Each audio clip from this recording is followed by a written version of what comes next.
You ever stumble across a really old document? You know, something that seems kind of boring at first glance, just some names and dates on crumbly yellow paper? Well, today, we're going to see how one of those exact documents, a simple marriage certificate, can unlock this incredible multi-generational military saga of survival, ambition, and just insane adaptability.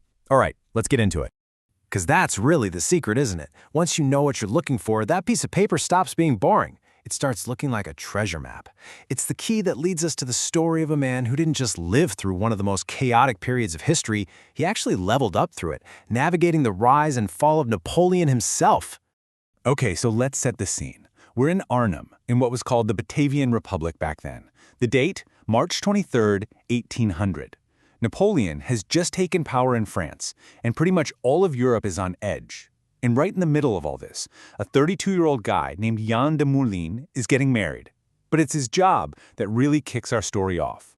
See, the document lists him as a major of the Jagers. Now, the word Jager literally means hunter, and in military talk, that means he was in charge of elite light infantry.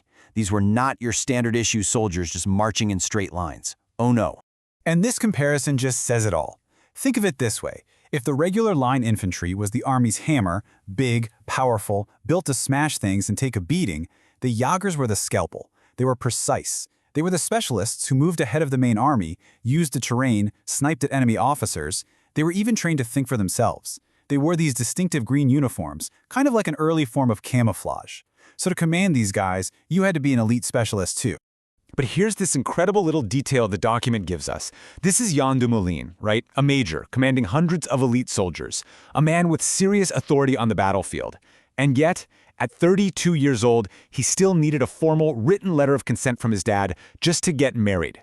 It's a great reminder that no matter how much you think you know about the past, it could always surprise you. So, this brings us to the big question for any historian. We have this fascinating snapshot from the marriage certificate.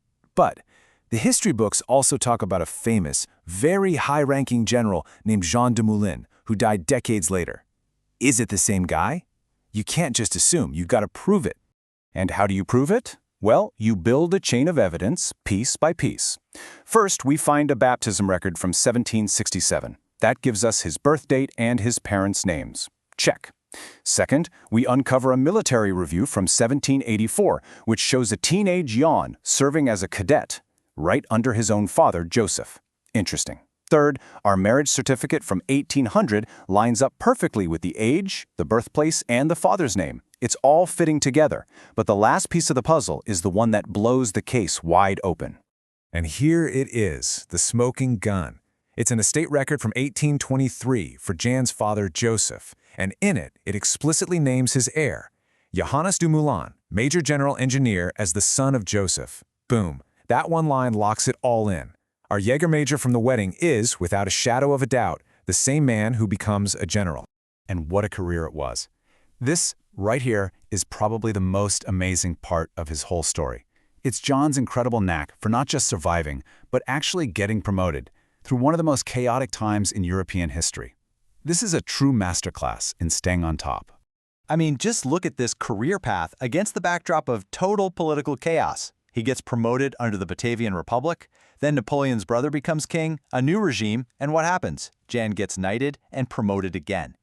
Then the entire French Empire collapses, the old monarchy comes back, and you'd think he'd be out, right? Nope.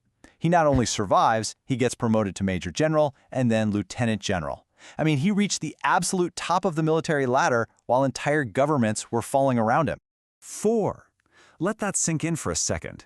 He didn't just serve under 4 different governments. He was actively promoted and decorated by every single one of them. The Batavian Republic, Napoleon's Kingdom of Holland, the French Empire, and the restored Kingdom of the Netherlands. That kind of career durability is, well, it's almost impossible. So how on earth did he pull it off? Was he just the ultimate political operator? The answer is actually a lot simpler, and it's hidden right there in his title. Remember that smoking gun document? It called him a Major General Engineer. That was his secret weapon, technical skill. Because you know what? It doesn't matter whose flag is flying over the fort. You still need someone who knows how to build bridges and design fortifications. He made himself too valuable to get rid of. But this story of survival, it wasn't just about one guy. Jan took everything he learned and turned it into a family business. He made sure those skills and the status that came with them were passed down to the next generation, just like they'd been passed down to him. And just look how perfectly history rhymes here. Back in 1784, we saw young Jan learning the ropes as a cadet, apprenticing directly under his own father. Fast forward 42 years to 1826, and what do we see? We see Jan, now a top lieutenant general, and who's his right-hand man? His own son, Leonard. The pattern continues.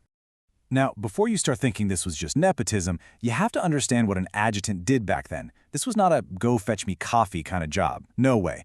This was a high-pressure chief of staff position. You were drafting the general's orders, managing all the logistics, and acting as his official voice. It was basically the most intense apprenticeship in high command you could possibly get, and Leonard was learning the family trade from the ultimate survivor. So from one single dusty marriage certificate, we've managed to uncover this whole multi-generational strategy for survival. A strategy built on expertise, on service, and on a quiet determination to keep the family going. The de Moulin legacy, it really is an unbroken chain that was forged in pure chaos. So what's the big lesson here? Well, for one thing, never underestimate a boring old piece of paper. It might just be a treasure map. Second, that being really good at something technical is maybe the best job security there is. And finally, for people like Jan, the real win wasn't about a single battle. It was about making sure his family made it through the storm. That is the true Jager mentality. Adapt, survive, and always keep moving forward. We know Jan passed that torch to his son Leonard, who lived all the way until 1871. Think about that. Leonard would have seen the dawn of the industrial age, the rise of steam power, the telegraph, a totally new world. And it just leaves you with this one last thought. What hard-won lessons did Leonard then pass on to his son? You just have to wonder, how long did that unbroken chain of service last?